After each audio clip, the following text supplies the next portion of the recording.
trend taking over TikTok is both hot and cold, as in cold plunges and saunas. You've probably seen some of these videos, social media users and celebrities alike using cold water immersion to help treat muscle aches, stress, anxiety. And on the warmer side, some are hopping in sauna blankets to detox the body and promote healthy skin. So are these therapies actually effective, and are they cut out for everyone? Joining us now to dig deeper here is Dr. Omar Awan. He's a physician and healthcare contributor for Forbes. Thank you so much for joining us, Dr. Awan.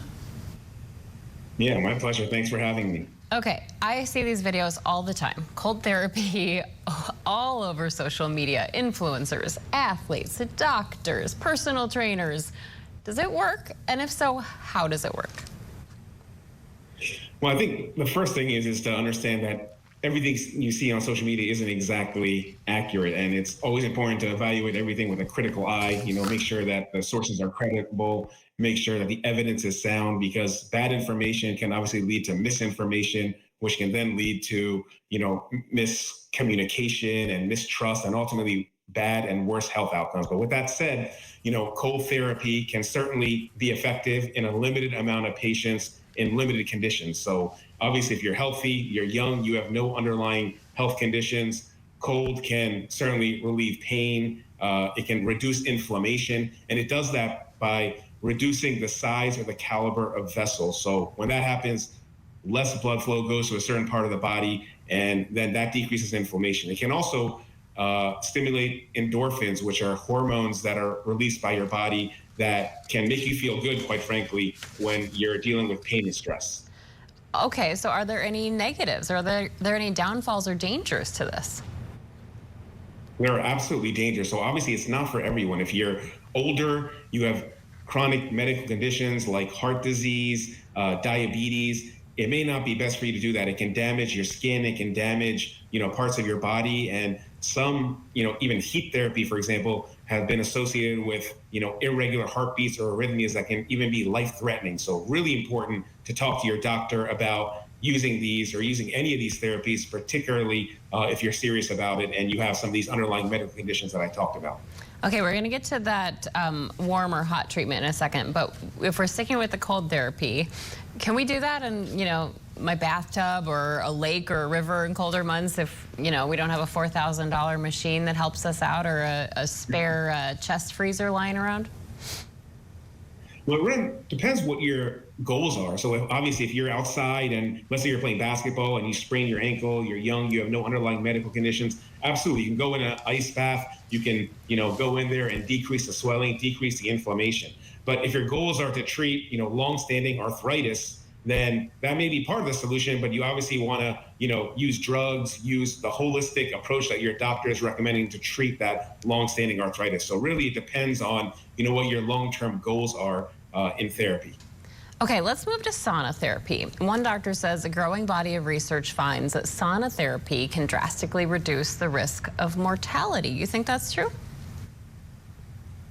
Well, I think, first of all, it works in a different way, right? As we talk about cold therapy, heat works by actually increasing the caliber of the size of your vessel. So that increases blood flow to certain parts of your body, and that can reduce pain. It's particularly helpful for patients that have muscle cramps, muscle pain. That's where really you can see a major benefit to. So again, I think it has a limited use. Certainly, certain chronic medical conditions, it's not going to work for those. It's not going to work for every single patient. But if you're young, you're healthy, it can have a temporary relief of pain. So I think that's the key for all these therapies. These help in the short term temporarily. For long term, outcomes and solutions, you really want to look at the whole big picture, do a holistic therapy that your doctor is recommending for you. Okay, I want to ask about what you're doing before you're trying either hot or cold therapy, because I know if I go into a sauna and I haven't eaten for a few hours, all of a sudden I get a little lightheaded and woozy. I mean, what are some steps we should be taking? Should we be eating before we go into a sauna or an ice bath?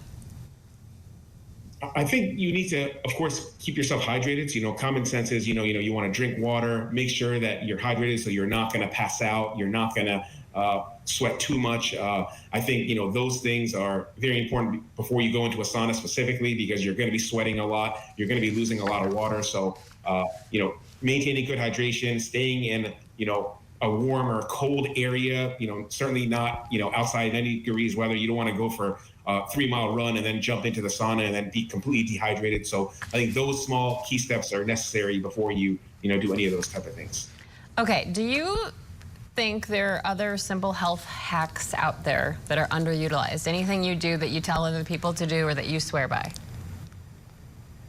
Well, I don't swear by anything. I mean, I always go by evidence, but I think, basic things like going for a walk or gardening, I know all these things are really helpful and beneficial when we talk about, increasing your cardiovascular health. All these things have been shown to, decrease cholesterol, blood pressure, and ultimately prolong life and health. We always talk about, exercising, 15 minutes a day, rigorously, 5 times a week, but really any sort of movement, any activity, walking, gardening, all these things are going to really help people live longer.